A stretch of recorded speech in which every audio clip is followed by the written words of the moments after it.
ऐसे समझेंगे आप, जैसे एक सेठ जी धन कमाते हैं और धन कमा करके अपनी श्री देवी को देते हैं। देवी जी क्या करती हैं, उस धन को अपनी तिजोरी में जा करके रख देती हैं। लेकिन किसी दिन एक ऐसा उन्माद छाता है, ऐसा भाव जगता है हृदय में, जिसे किसी को कहते हैं ना कि बावली हो गई है क्या, बोलते हैं कि बावली हो गई है क्या।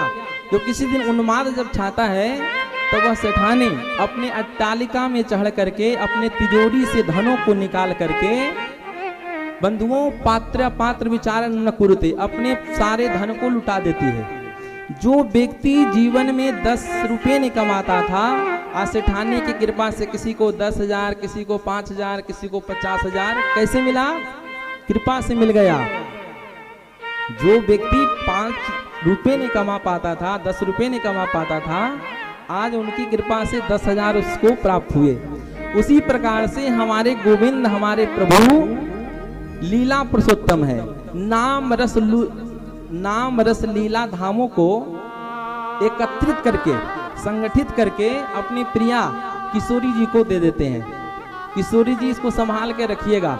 और किशोरी जी अपने हृदय में, राधा रानी अपनी हृदय रूपी तिजोरी में नाम रूप लीला रस के नाम के धनों को एकत्रित करके तिजोरी में रखी रहती है। लेकिन वही किसी दिन कृष्ण विरह का जब उन्माद छाता है, जब कृष्ण विरह का जब उन्माद छाता है, तो वही प्रिया जी अपने हृदय को खोल करके अपने हृदय रूपी तिजोरी से पात्र अपात्र विचार न कुरुते, पात्र पात्र का विचार करना भी भूल जाती है। और जो जीव, जो व्यक्ति इस भागवत का स्पर्श के लायक भी नहीं था, जो भागवत के चरणों में बैठने के काबिल भी नहीं था, उसको भगवान के चरणों में बैठने के अनुग्रह प्रदान करती है। हमारी किसकी कृपा से, किशोरी जी की कृपा से। शास्त्र कहता है कि भागवत कहने का अधिकारी कौन है, जो काम क्रोध लोभ मद को जीत लिया हो, वो भागवत कहने का अधिकारी है। और सुनने का अधिकारी भी कौन है, जिसके भीतर से सारे द्वंद्व समाप्त हो गए हो। और नहीं हुआ है तो श्रवण करने मात्र से हो जाएगा। अब कथा श्रवण करेंगे कल, जब भागवत जी की जब प्रारंभ होगी तब कथा आप श्रवण करेंगे कि कैसी कृपा करते हैं किशोरी जी। तो बंधुओं, हमारी प्रिया लाडली रानी श्री किशोरी जी की जब तक कृपा नहीं होती है, तब तक भागवत का अनुग्रह कोई प्राप्त नहीं कर सकता। तो मद मतलब श्री राधा रानी। भागवत भ शब्द कीर्ति वचनो ग शब्द ज्ञान वाचक सर्वेष्ट वचनो वांश्च तो विस्तारस्य वाचक। भागवत की शरण में आप आएंगे तो आपको क्या मिलेगा, भ से भक्ति, ग से ज्ञान, ब से वैराग और त से तरना यानी मुक्ति। ये भागवत जी भक्ति, ज्ञान, वैराग और मुक्ति को प्रदान करने वाले ग्रंथ हैं। एक भागवत जी की शरण ग्रहण करने मात्र से आपको सहज अवस्था में भक्ति, ज्ञान, वैराग और अंत में तरना भी भागवत जी प्रदान करते हैं। पुराण सीधा अर्थ है पुराण का, जिसमें शिक्षा प्रदबाते हो, पुरानी अंतःकरणानी, जो जीव के अंतःकरण को पवित्र करे, जो हमेशा नई बनी रहे। आप हजारों कथाएं सुने होंगे अब तक, लेकिन जब भी आप कथा श्रवण करेंगे आपको कुछ अलग मिलेगा।